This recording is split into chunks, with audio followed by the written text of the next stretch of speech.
Bonjour, bienvenue sur le podcast Revenir à soi avec Joa, un espace de méditation et de réflexion inspirant une vie plus joyeuse et plus consciente. Merci de prendre ce temps pour toi. Bonne écoute.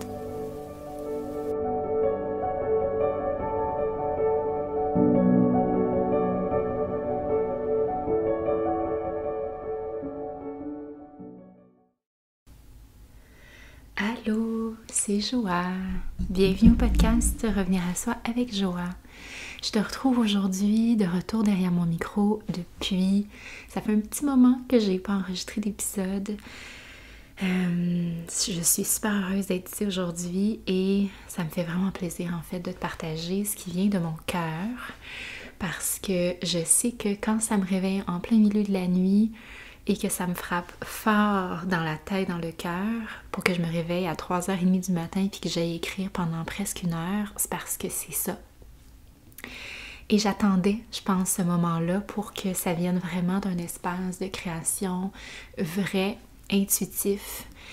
Et c'est ça pour moi qui me rend fébrile et pétillante à partager ce contenu-là parce que ça vient de mon corps, ça vient du fond de mon cœur en fait. Et c'est ce que j'avais envie de te partager aujourd'hui parce que je dis que ça fait un petit moment que j'ai pas partagé sur le podcast. Il y a quelques petites raisons que j'ai envie de te parler de cœur à cœur aujourd'hui. Et en toute honnêteté, une des raisons, c'est que le dernier épisode a frappé très fort, a été écouté beaucoup de fois. Et d'un côté, j'étais tellement enthousiasmée de savoir que ce contenu-là était out there, disponible. On parlait de vol d'énergie, de comment comprendre les vols d'énergie, de comment aussi s'en protéger ou apprendre à vivre avec, on va dire. Et cet épisode-là a été écouté à ce jour plus de 24 000 fois.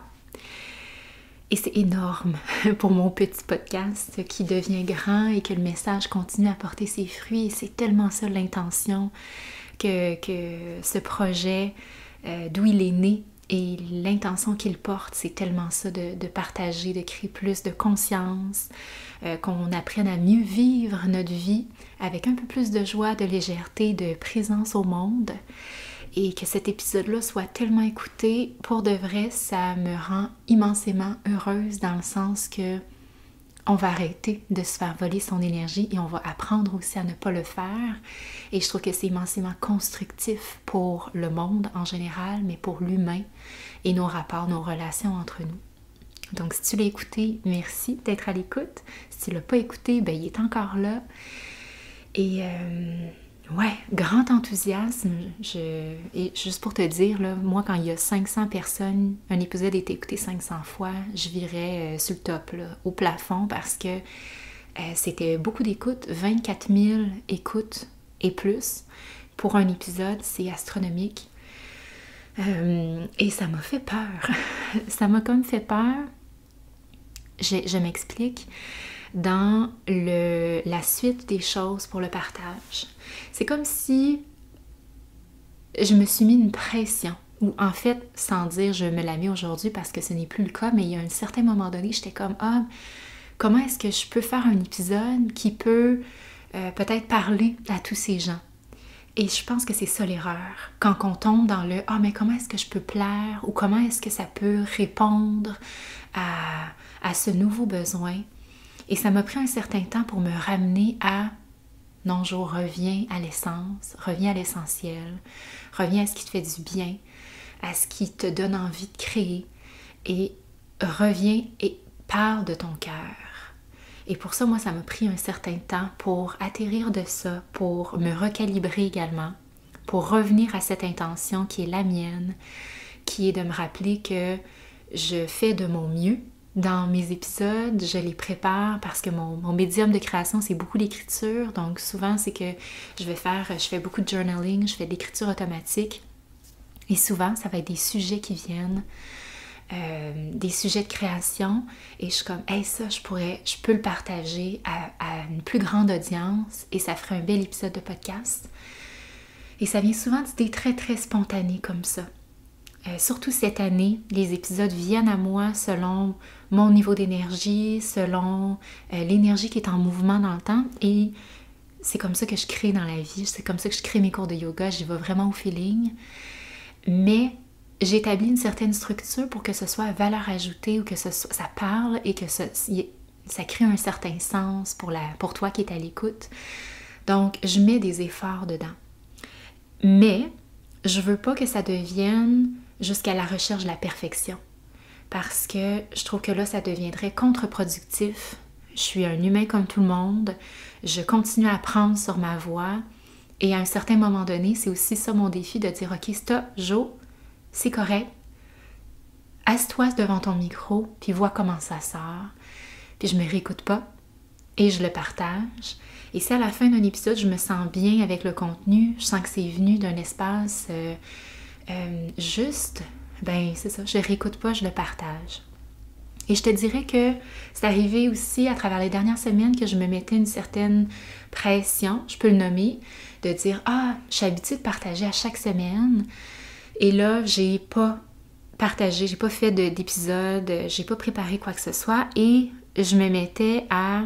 J'ai enregistré des épisodes en me disant « Ben là, il faut que j'en sorte un. » Et je ne les ai jamais publiés, ces épisodes-là, parce que le feeling en le faisant est vraiment pas la même chose. C'est beaucoup moins plaisant et je le sens que ça coule vraiment moins du cœur. Je le sens et c'est pas ça que j'ai envie de partager. Fait que dans le fond, je le scrape puis je me dis, tu t'assoiras devant ton micro quand ça te tentera et je t'assure qu'en ce moment, ça me tente. J'ai plein de plaisir à être là avec toi. J'ai envie de te parler cœur à cœur, en fait, du sujet qui est la peur, justement, parce que ça le fait partie de mon expérience des dernières semaines. Et je lis plusieurs livres en même temps, souvent, j'avance un livre. Et là, c'est comme si j'ai 2 livres que je lis, que je suis arrivée en même temps à un moment où est-ce qu'ils parlaient de la peur. Et je trouve que c'est important d'en parler. Même si j'ai fait un épisode sur transcender la peur l'année dernière, ben aujourd'hui, je suis dedans, je le vis différemment. Mais je trouve que c'est encore important d'en parler parce que cette peur-là, oui, on peut la transcender, mais on peut surtout apprendre à cohabiter avec elle. Et je pense que c'est ça que j'ai envie de partager parce que même moi, tout le monde, en fait, on va vivre à certains moments des moments où la peur va être présente. Et c'est pas tant, je pense, d'éradiquer la peur, mais plutôt apprendre à comprendre pourquoi elle se présente, quels sont les messages et comment est-ce qu'on peut, en fait, ne pas la laisser nous paralyser dans le passage à l'action. Et d'être ici devant mon micro et t'en parler, c'est en soi un geste pour vaincre cette peur qui était là il y a quelques semaines. Et j'ai envie qu'on s'encourage là-dedans, à ne pas nourrir les peurs des autres et à s'encourager justement à passer à l'action. Parce qu'on a ce pouvoir-là, individuel et collectif. Moi, il y a 2 personnes hier qui m'ont écrit pratiquement en même temps par rapport au podcast pour me dire comment c'est un outil qui est utile, que ça les aide, ces 2 personnes-là, dans leur cheminement, et c'est différent. Une est ergothérapeute et elle m'écrivait qu'elle partage le podcast comme outil à ses clientes. Puis j'étais comme, juste ça me touche. Ça me montre que la raison d'être du podcast, elle est là, elle est bien présente. Et d'avoir cet écho-là, des fois, c'est juste une petite tape dans le dos qui nous aide aussi à faire le pas. Alors, c'est un peu tout ça que j'ai envie de te parler aujourd'hui. Mêlé aussi avec les enseignements des livres dont je lisais. Donc, il y en a un, c'est Un café avec Marie de Serge Bouchard, qui est plein de petites nouvelles. Et un autre qui est Pensé comme un moine de Jay Shetty, que tu connais peut-être, que je relis dans une optique de partager le contenu et de l'amener un brin plus expérientiel. Et il y a aussi la grande auteure que j'aime, Elisabeth Gilbert, qui a écrit le livre Big Magic, traduction française comme par magie, qui parle aussi de la peur, mais surtout de la peur d'un point de vue créateur. Et comment ça peut justement être un frein, une paralysie, et que des fois, des auteurs qui ont sorti des best-sellers après ça n'écrivaient plus par peur de ne plus être aussi grands, en fait.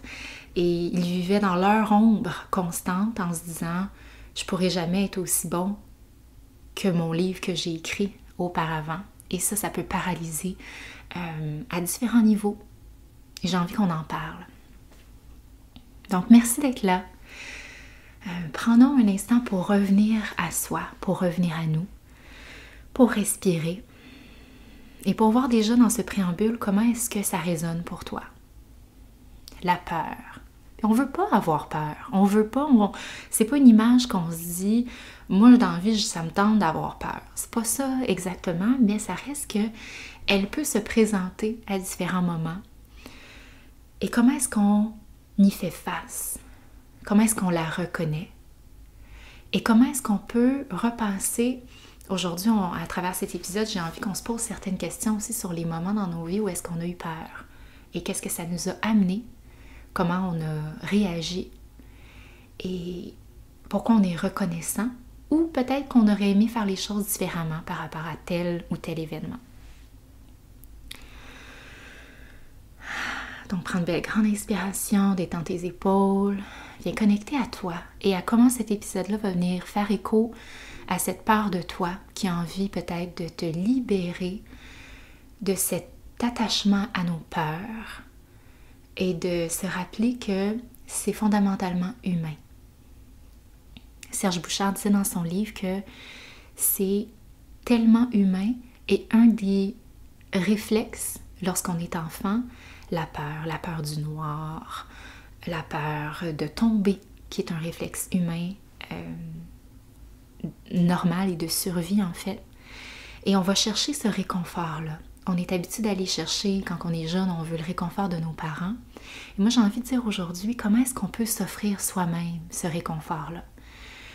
Parce que la peur qui provient d'une source qui est automatique peut être désamorcée lorsqu'on prend appui sur soi-même de manière stable et qu'on se parle, qu'on est capable de désamorcer ses peurs, au même titre que l'endroit où j'étais il y a quelques semaines en me disant « Ah, mais je sais pas comment faire un autre épisode qui va frapper comme le précédent. » Puis en fait, c'est même pas ça l'objectif. Ça n'a jamais été ça l'objectif de toute manière. Et ça a été de me parler à moi-même et de me ramener à ma mission, de me ramener à mon intention principale du podcast, qui est de partager le vrai de ce qui m'habite, des réflexions qui peuvent être utiles.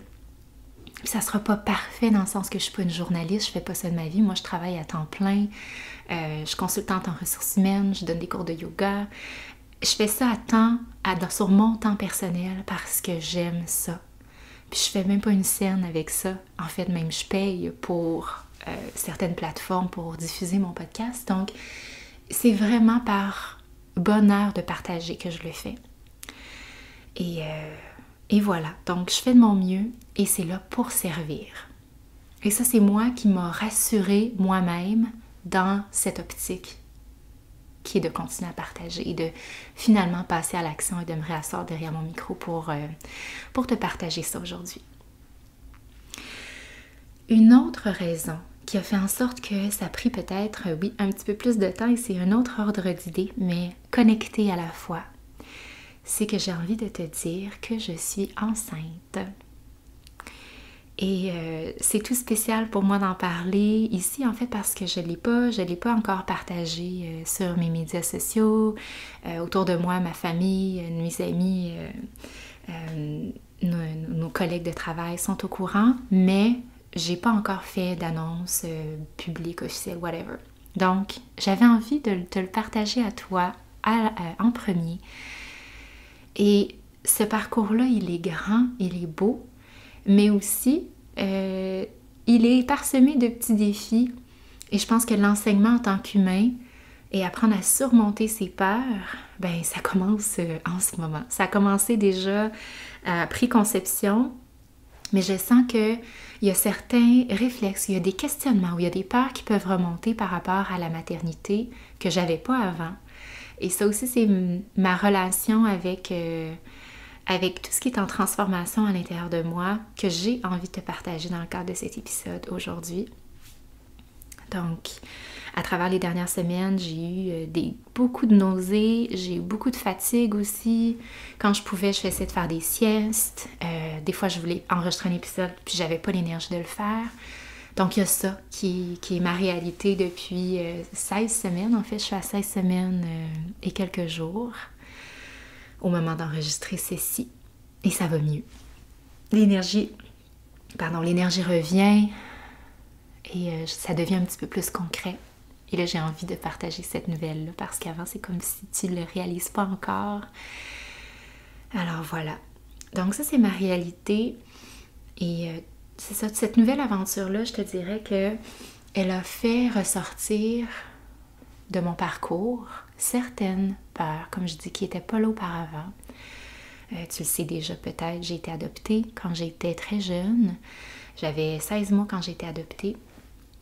Et quelque chose qui a toujours fait partie de ma vie, en fait, c'est l'histoire de ma mère adoptive qui a vécu des deuils périnataux, donc pendant sa grossesse. Et je dis des au pluriel, mais je n'irai pas plus loin parce que c'est son histoire et que ça lui appartient. Je veux absolument respecter son parcours à elle. Mais ça a toujours été ça dans ma tête, de dire, ben peut-être que tu veux des enfants un jour plus tard, mais c'est pas toi qui décide, c'est la vie qui décide. Et je te dirais qu'avant, justement, de tomber enceinte, ça n'a pas été très, très long, mais j'ai eu 1 mois d'attente.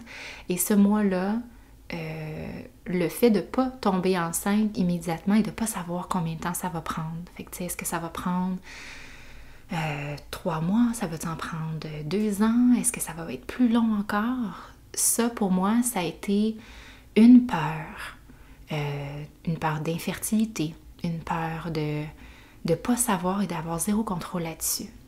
Et avant d'être dans cette posture-là, je ne pouvais pas savoir à quel point ça pouvait être prenant et que ça peut être viscéral comme peur, ou en fait, devenir que toute ton attention veut être sur... C'est ça, mon envie la plus profonde, c'est de créer, de fonder notre famille à mon chum et moi.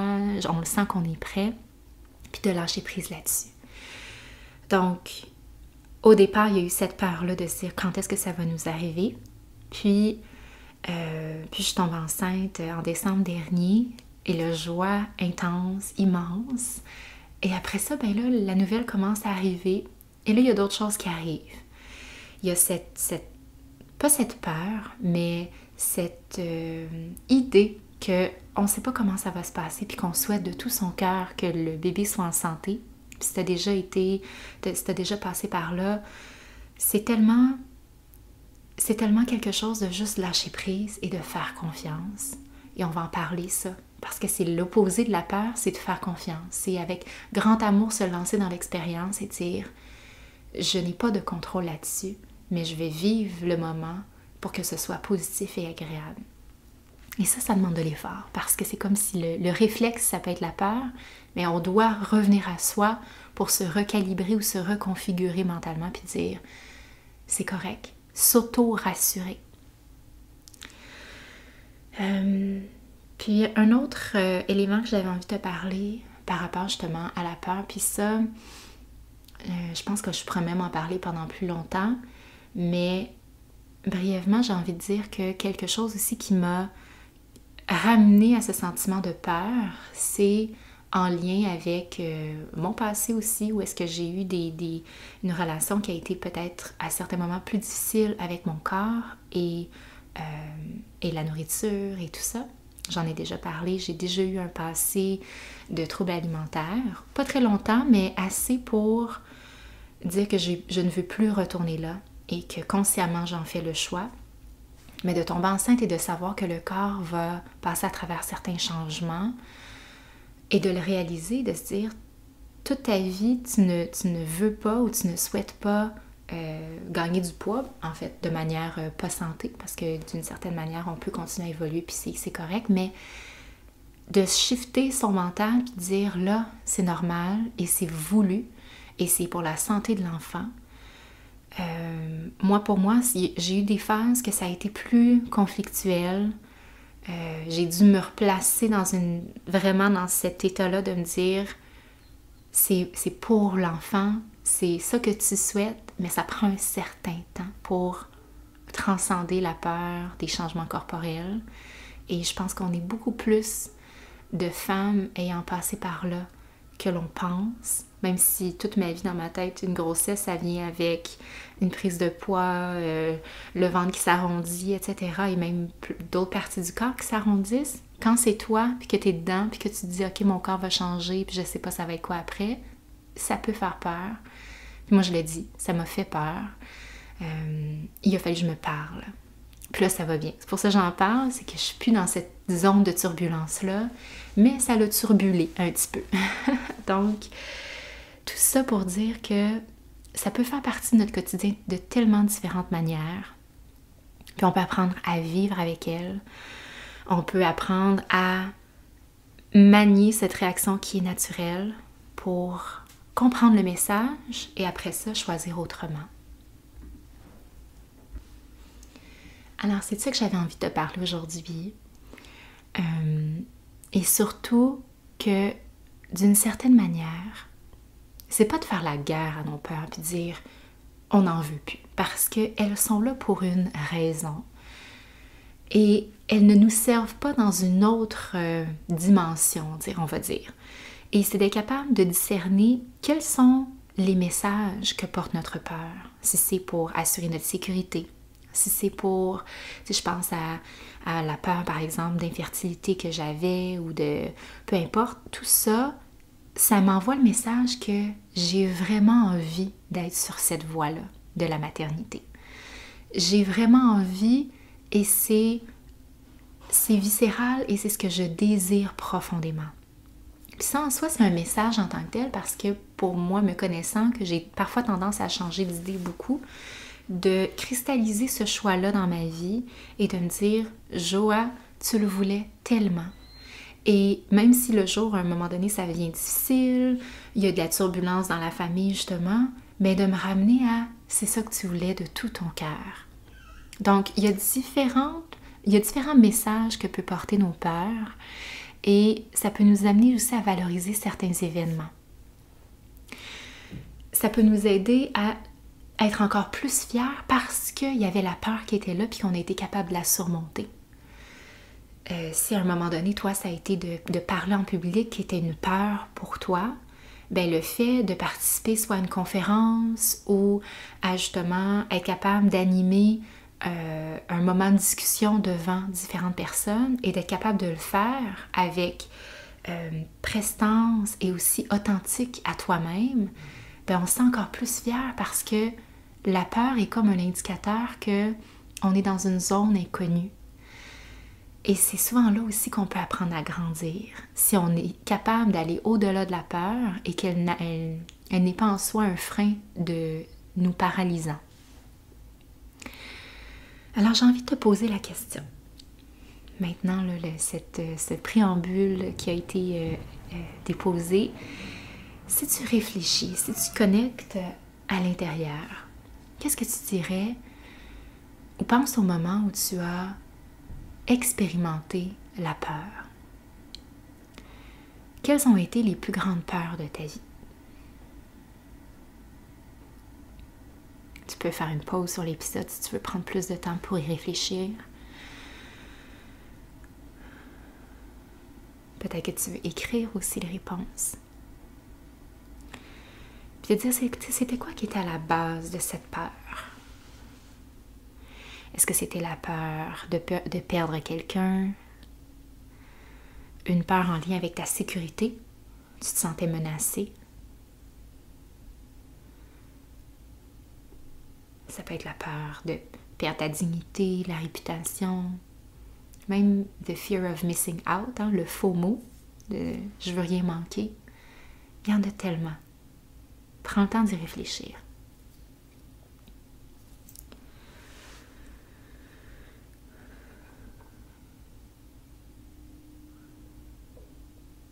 Et surtout, quand tu prends du recul par rapport à ces événements ou cet événement qui te vient en tête, qu'est-ce que cette peur t'a enseigné avec du recul et sachant que ça, c'est déjà passé?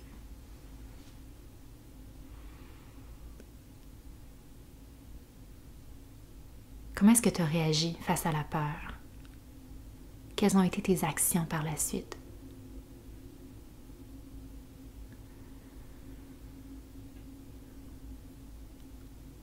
Et si tu repenses à cet événement ou à ce moment où tu as eu peur, c'est quoi ton sentiment par rapport à la situation?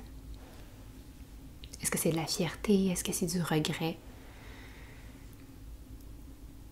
Qu'est-ce que tu as envie de te dire à toi-même à ce moment-là, qui vivait ça dans la peur, pour te rassurer, sachant l'issue de comment ça s'est passé?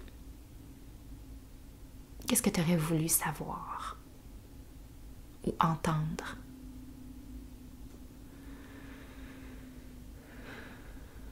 Respire là-dessus, prends un moment pour noter ce qui vient, détailler. Puis on dirait, ce qui me vient en tête aussi, là, c'est vraiment un petit aparté comme ça, très spontané. Je ne sais pas si tu as vu le film Inside Out, qui s'appelle Sans dessus dessous en français. Puis là, je ne veux pas voler de punch, tu ne l'as pas écouté parce que c'est vraiment bon ce film-là. C'est des bonhommes. Mais c'est des bonhommes qui parlent un peu de la psyché humaine, du fonctionnement du cerveau avec la joie, la peur, la tristesse et tout ça. Puis, en fait, ce que ça montrait dans le film, c'est que des moments de grande joie aussi peuvent être initiés par la tristesse, qui fait en sorte que parce qu'on surmonte notre tristesse ou parce qu'on a été réconforté, ça devient un moment de joie. Puis j'ai envie de dire que c'est un peu la même chose pour la peur. Des grands moments de fierté de ta vie. Tu peux te dire les moments où est-ce que tu as été le plus empowered, ou que tu t'es senti le plus vrai, ou le plus à ton sentiment d'être dans ton meilleur état. C'était quand ces moments-là? Puis si tu recules juste un petit peu, est-ce que pour t'y rendre, tu as ressenti de la peur?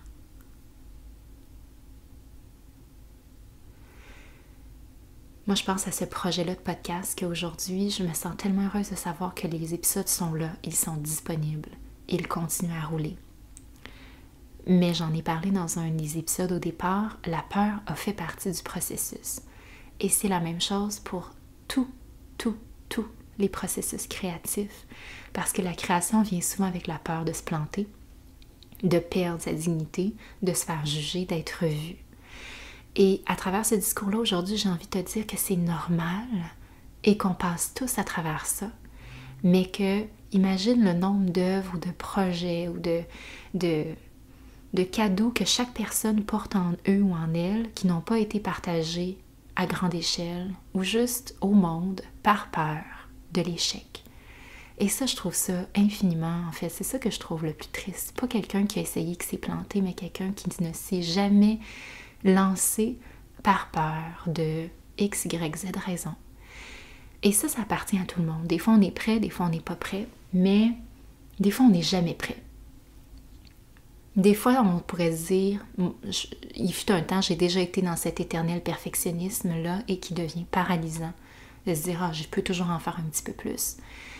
Mais là, on dirait que mon état d'esprit, mon discours est beaucoup plus dans le fais ce qui fait du sens, donne-y de ton mieux, un peu comme dans les 4 accords Toltec, qui est fais de ton mieux. Puis à partir du moment où est-ce que tu as fait de ton mieux, ben let's go, là. Tu pourras pas en faire plus pour l'instant. Puis continue ton chemin, tu vas continuer d'apprendre. Peut-être que tu vas te tromper, peut-être que tu vas découvrir que finalement, ce que tu disais, ça fait pas de sens. Hey, c'est pas grave. Si ça peut résonner avec quelqu'un à cet instant-là et porter fruit et être utile, et là, il y a un immense rayon de soleil qui m'enveloppe en ce moment, et je sens que c'est ça, le message ultime. C'est au-delà de la peur, il y a tellement beau. Il y a tellement l'amour. Et l'image que j'avais cette nuit, cette lumière qui est là, c'est incroyable parce que l'image qui m'est venue dans mon cœur et que je me suis relevée une deuxième fois pour écrire ensuite, c'était il y a toujours le choix entre la peur et l'amour. Ne pas faire les choses par peur, le faire avec grand amour. Et la nuance, c'est que la peur amène de l'ombre. Elle fait de l'ombre au projet ou à comment on se sent par rapport à quelque chose. Mais quand on fait quelque chose par amour, que ce soit l'amour du partage, l'amour de faire du bien, l'amour de connecter, cet amour-là est comme une lumière. Et on veut ultimement que le faisceau qui provient de l'amour soit plus grand que l'ombre qui provient de la peur. Et si on est dans ce ratio-là, que la lumière est plus grande que la peur, même s'il y a un peu d'ombre, parce que la peur va continuer à cohabiter ou à être là, ben ça ne va pas faire de l'ombre sur la lumière. L'ombre ne va pas gagner au-delà de la lumière. Et ultimement, c'est ça, c'est de mettre son focus non pas pour irradier la peur, mais pour faire grandir la lumière, grandir notre intention de connecter. Si c'est, j'ai parlé du FOMO tantôt, si c'est on a peur de manquer quelque chose puis qu'on reste par peur, ben c'est une chose. Mais si on décide de partir parce qu'on se sent fatigué, qu'on est en train de s'honorer, puis qu'au fond de soi, on se dit c'est la bonne chose pour moi à faire, ça c'est la lumière. C'est la lumière de s'écouter et d'être à l'écoute de soi. Et si cette lumière-là est plus grande que la peur de manquer quelque chose, ben finalement, on décide de partir puis on est en paix avec ça parce qu'on a écouté la part de soi qui représente l'amour, l'écoute, la bienveillance. C'est la même chose pour le podcast, je disais mon intention, ou une grossesse, de dire oui, il peut y avoir des éléments de peur, mais je décide quand même de mettre mon focus sur tout ce qui est beau et lumineux. Parce que si tout se passe bien, au final, et que c'est là en ce moment les moments où est-ce qu'ils peuvent être vécus en conscience puis avec gratitude, ben c'est maintenant. Et s'ils sont dilués à cause de la peur, on ne pourra plus les reprendre par la suite. Ils sont perdus ces moments-là. Ils ont été corrompus par la peur. Et ça, c'est un choix. C'est difficile, je ne dis pas que c'est facile, mais ça reste un choix. Puis d'être capable de se discerner dans l'instant, de dire « Ok, je suis en train de pencher plus d'un côté que de l'autre. » C'est tout un travail de revenir à soi, ça. Bébé bouge pendant que je dis ça. Donc, même chose si c'est une question d'avoir peur en termes de sa sécurité, parce que ça peut arriver ça aussi. Moi, ça m'est arrivé à différents moments, ou à différents niveaux aussi, où est-ce qu'on ne se sent pas nécessairement en sécurité, puis là, la peur embarque. Puis là, la peur peut faire place à la panique un peu. Puis c'est de se dire, est-ce que je vais être le plus efficace dans mes actions si je laisse l'état de peur s'emparer de mon corps versus comment est-ce que si je mets mon focus sur la lumière, sur l'acuité mentale, d'être là, d'être présent, d'être assumé dans mon corps, d'être alerte. Je pense que c'est ça le meilleur état, dans un état où est-ce qu'on ne se sent pas en sécurité, de ne pas laisser face à la peur. La peur est un indicateur qu'on doit être vigilante, mais ne doit pas prendre tout l'espace, parce que sinon c'est complètement contre-productif, on n'aura pas les bons réflexes. Donc la peur est là pour dire « Hey, minute, fais attention », mais pas pour prendre tout l'espace et contrôler notre corps, nos mouvements, notre adrénaline et tout ça. Alors le mieux, on est en mesure de rester à l'écoute de nos émotions, à l'écoute de soi-même et de revenir à soi. Je pense que le plus on peut apprendre à utiliser les messages de la peur sans se laisser paralyser dans l'instant. Alors, si on wrap up tout ça, je pense que cette nuit quand je me réveillais puis je me disais, puis j'écrivais, ce que je disais c'était que le root cause, la racine de la peur, c'est souvent le doute. C'est souvent le fait de ne pas savoir. Et de se mettre dans cet état, c'est comme si on perd confiance. Et c'est comme si tout notre focus tombait sur ce qui pouvait vraiment mal aller. Donc, gardons en tête que quand la peur arrive, c'est que notre regard ou nos pensées vont dans une seule direction, sur le pire, sur l'ombre, sur la noirceur totalement. Et ça vient du « je ne sais pas », parce qu'on n'aime pas savoir. On aimerait ça savoir que tout va bien aller, on aimerait ça savoir, d'avoir toutes les réponses. C'est pas comme ça que ça fonctionne, il faut qu'on apprenne à vivre avec ça puis à se gérer là-dedans. Et gérer notre peur, c'est aussi de se dire, j'ai pas toutes les réponses, mais je sais que maintenant, ici maintenant, je peux respirer et faire confiance à la vie. Parce que c'est ça le contraire de la peur. Si on va de l'autre côté, c'est quand je me mets dans cet état de je fais confiance, j'accueille avec ouverture. C'est ultimement ça qui va nous rassurer. Hey, ça va être correct. Fais-moi confiance. On attend cette personne-là qui nous dit ça va être correct, respire, on peut être cette personne-là. Puis c'est pas tant de faire confiance à une personne, c'est de faire confiance à plus grand, à la vie qui a son chemin, qui a ses plans, que si c'est pas ça exactement, c'est peut-être différemment. Puis un des exemples, puis ça, il est difficile même à entendre, puis même pour moi, mais ça a été quelque chose dans ma vie de dire, ma mère qui a vécu des difficultés, qui l'a amenée à adopter et qui a fait en sorte que j'arrive aujourd'hui, ça vient d'un espace profondément douloureux, je le sais. J'ai écrit là-dessus aussi, à savoir que j'étais pas le premier choix, et je le sais ça. Son premier choix, puis d'un côté, au fond de moi, j'aurais tellement aimé ça qu'elle ait ses enfants naturellement. J'aurais voulu qu'elle n'ait pas à vivre de souffrance par rapport à son parcours. Mais d'un autre côté, je peux pas en vouloir à la vie de comment les choses se sont déroulées, parce que comment notre famille, comment aujourd'hui ce que l'on vit, c'est grâce à ces événements-là qui sont plus grands, qu'on n'avait pas le chemin nécessairement favori ou qu'on aurait voulu en premier choix, mais ça finit par arriver dans un espace heureux. Et c'est difficile parce que de me mettre dans cet espace-là, de dire qu'est-ce que ma mère a vécu, je peux même pas imaginer en fait. J'ai une immense empathie par rapport à ça.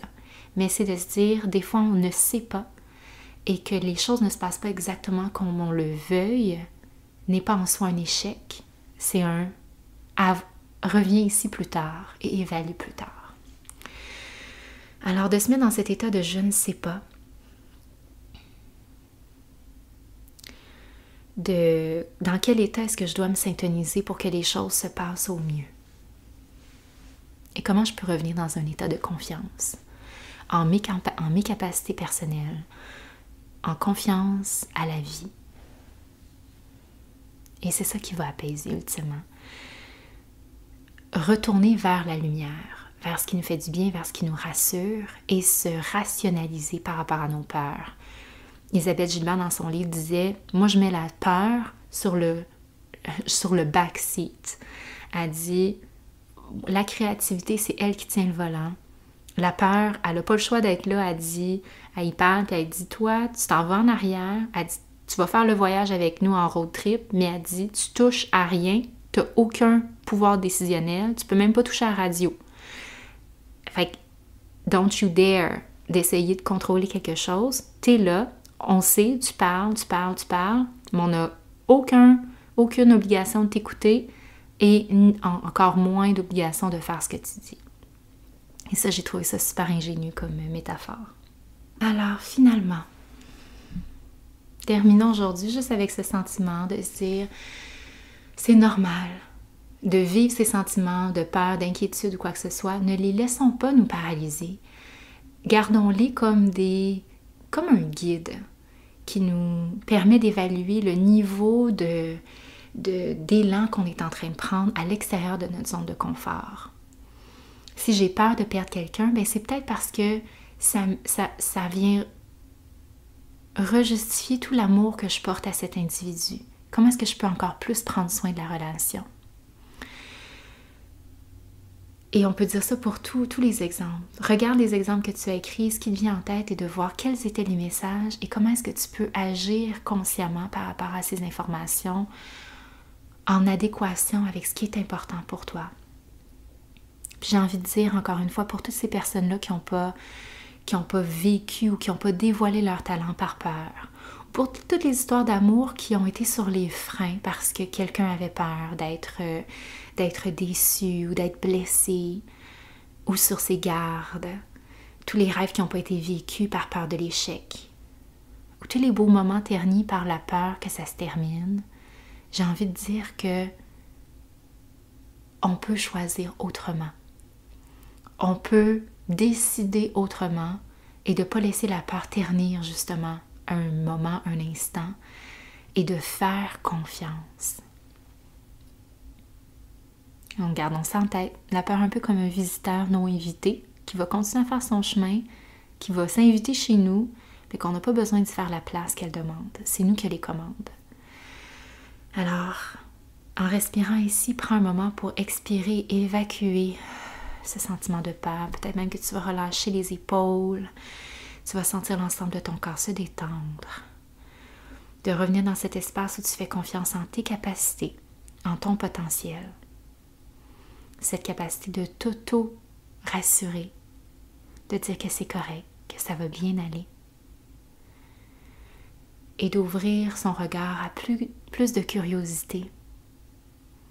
De se dire qu'on peut naviguer avec un sentiment lumineux, que peu importe l'ombre que la peur peut amener, ça ne va pas éteindre la lumière.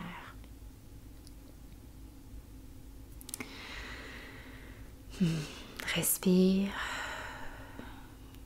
Ça me fait plaisir d'être ici avec toi. Juste à enregistrer ceci, ça me fait vraiment du bien. Et ça me permet de me rappeler aussi que ceci est un acte de courage qui sert ce en quoi je crois, de me ramener à plus grand, de me dire cet épisode sera reçu, je l'espère avec ouverture. Si c'est pas le cas, c'est correct, ça t'appartient à 1000%. Mais en étant ici, je sers ma mission et j'ai envie qu'on s'encourage mutuellement à servir nos propres missions. Et de se rappeler qu'on a un rôle à jouer collectivement là-dedans, qu'on peut encourager quelqu'un à surmonter ses peurs, à aller vers ses rêves, mais aussi on a également le potentiel en tant qu'individu de créer des peurs et d'en rajouter sur le fardeau d'une personne, que ce soit par des commentaires haineux ou des questions qui visent à faire douter ou même à projeter ses propres peurs sur quelqu'un d'autre qui n'en a pas. On a aussi cette responsabilité-là. Donc voilà, soutenons-nous davantage sur nos parcours mutuels. Puis aidons-nous à accomplir chacun nos rêves, puis c'est pourquoi on est ici, ce qui pétille, ce qui fait du sens pour soi. Qu'on soit plus des alliés ensemble. C'est ça le message que j'avais envie de partager aujourd'hui. Donc, merci d'avoir été à l'écoute. Merci pour ta présence, ton ouverture et tout ce que tu ramènes dans ta vie comme ouverture, comme étant toi-même cet espace de résonance pour plus de bienveillance et de conscience. Alors, je te dis à très bientôt. Viens m'écrire si tu veux, viens connecter sur Instagram à Joa Hubert, laisse un commentaire, je lis tout. Et ce sera un plaisir de te retrouver pour la suite sur le podcast. Namasté.